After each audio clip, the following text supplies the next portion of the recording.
Something was definitely different about King Charles lately. You could see it in his eyes. Less royal stiffness, more softness. The kind of softness that only comes from time, reflection, and a deep sense of love. And nowhere was this change more obvious than in how he treated his grandchildren, especially one in particular, Princess Charlotte. Among all the whispers inside Windsor Castle, the one growing the loudest was this: Charlotte wasn't just his granddaughter, she was becoming something more, a source of pride, a quiet legacy in the making. It started subtly. Staff began to notice shifts in the palace. Rooms once used for formal meetings had been turned into cozy corners filled with children's books, art supplies, and small chairs that could only be meant for little royal visitors. At first, people assumed it was just a sign of a softer side to the king. But then he began clearing his schedule. Not for international leaders, not for urgent briefings,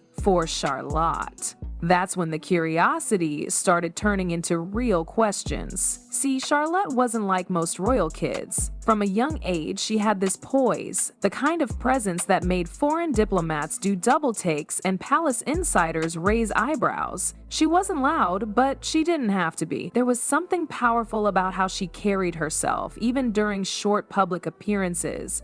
She didn't just walk into a room, she arrived. And Charles noticed. The bond between them had been growing for a while. They'd spent hours talking about birds, painting, or history, topics that lit both of them up. But it wasn't just casual conversation. Charles was intentionally sharing his world with her. Not in a formal way, like prepping her for the throne, but in a way that made her feel trusted. Special. See, Queen Camilla, on the other hand, had started feeling uneasy. Not because she disliked Charlotte, she was always polite, even warm, but the intensity of Charles's attention toward his granddaughter.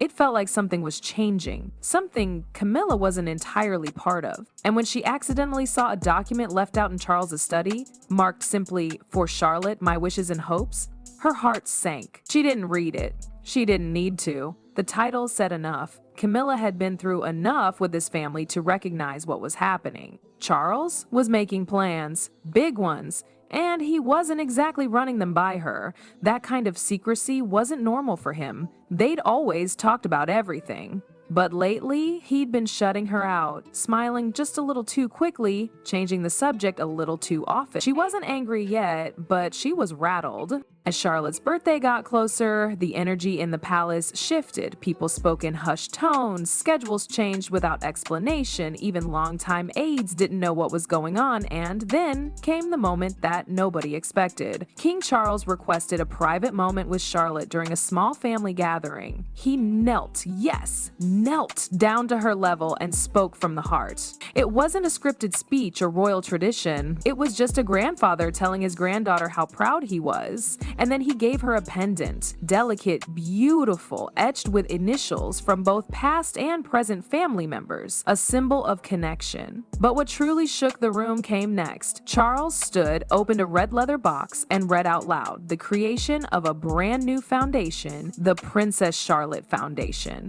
a cause built around emotional wellness and family unity. Not just another charity, it was personal. Carefully designed to reflect Diana's legacy and Charlotte's unique spirit. And just like that, the future shifted. Queen Camilla didn't speak as Charles made the announcement. She didn't need to. Her silence said more than any words could. While the rest of the family offered warm smiles and light applause, Camilla sat still, hands gently clasped in her lap, eyes focused on the floor just past her husband's feet. Whatever she was feeling, she kept it buried behind a tight, composed expression. But anyone who knew her could tell this moment had hit something deep. Behind the scenes, the shift had been building for a while. Camilla had always been careful not to step too far into the roles once held by Princess Diana. She understood the emotional landscape of the royal family, what landmines to avoid, what boundaries to respect, but this was new, this was personal. Charles had created a legacy project with Diana's memory woven into it and handed it directly to Charlotte without telling her, without even a hint. After the celebration, Camilla retreated to her quarters early. The usual post-event chatter and warm goodbyes felt like noise. She needed space to think, to process. Later that night, she made a quiet call to her sister. Her voice was was low and steady, but there was tension beneath it. She wasn't just upset about being left out, she was beginning to feel replaced.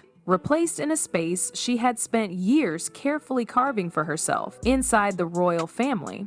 Meanwhile, inside the king's private study, something else was unfolding. Charles sat alone, the leather box now tucked away, the documents filed into his personal drawer. He looked tired, but there was a strange peace in his expression, as if a weight had lifted. What he had done that day, what he had said out loud in front of his entire family, wasn't just a speech, it was a message, one directed at the future. In his mind, Charlotte was more than a granddaughter. She was hope.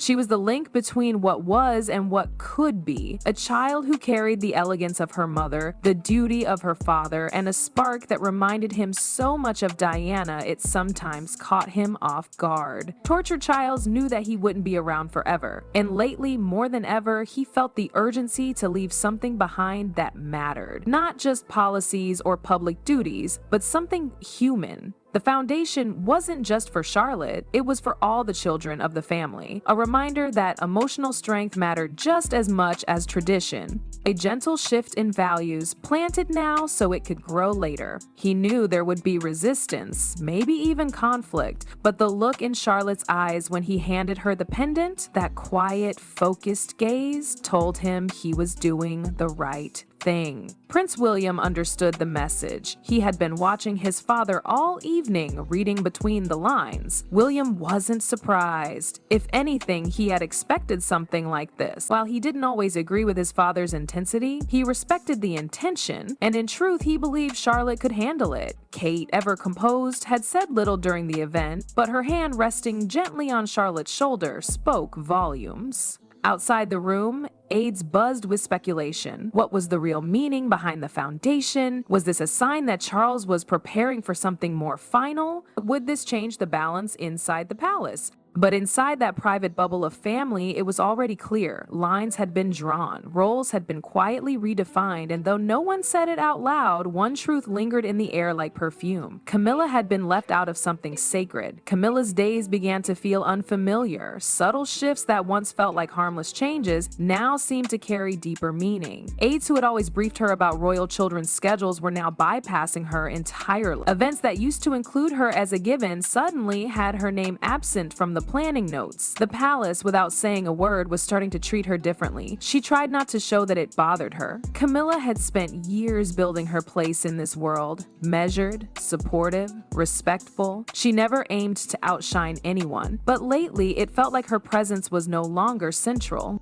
She was still the queen, yes, but not the beating heart of the inner circle. That role seemed to be slipping into younger hands, and into moments she wasn't part of. In quieter moments, she found herself thinking about Diana more than she used to, not with jealousy, but with a strange, aching awareness. Diana's memory had always hovered over the royal family, sometimes sharp, sometimes soft, but now it felt closer, more present, and it wasn't because of the press or the public, it was because of Charlotte. The resemblance wasn't just physical, it was emotional. She carried herself with the same ease, that same subtle magnetism. It unsettled Camilla in a way she didn't want to admit. Charlotte, still unaware of the deeper waves around her, was just being herself. She loved spending time in the converted room, filled with books and paints. Her conversations with Charles were full of curiosity and warmth. They talked about stories, about people, about the way things used to be, and though she didn't fully grasp the weight of the foundation bearing her name, she understood enough to know that it meant something big, something her grandfather wanted her to carry. Not now, but one day. Charles, meanwhile, had grown quieter with the press, but more expressive behind closed doors. His days were less structured now, but more deliberate. He had begun archiving personal letters, organizing keepsakes, and even recording voice messages to be played in the future. His connection to time had changed. He was no longer just ruling the present, he was starting to curate his legacy. William and Kate recognized the shift. They didn't resist it, but they did proceed cautiously.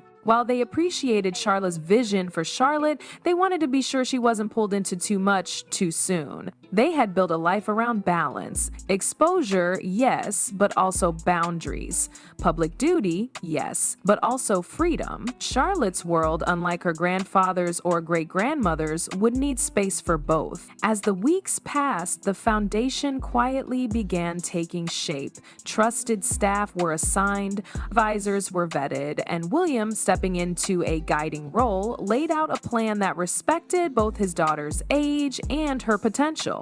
Camilla watched from the sidelines, offering polite support but never quite stepping into the center of it. Eventually, she began to find peace in that. Maybe her role was shifting, but it wasn't vanishing. She started spending more time with causes she personally cared about, ones where she could lead without tension. Her connection to the grandchildren, though different from Charles's, grew warmer with time. Less formal, more real. Charlotte continued to thrive. Her calm energy drew people in. She had become, without trying, a symbol of something new. Not a replacement for anyone, just a quiet force in her own right. And as the royal family continued its slow evolution, one truth held steady. This new chapter wasn't about who held the most power. It was about who carried it with the most heart.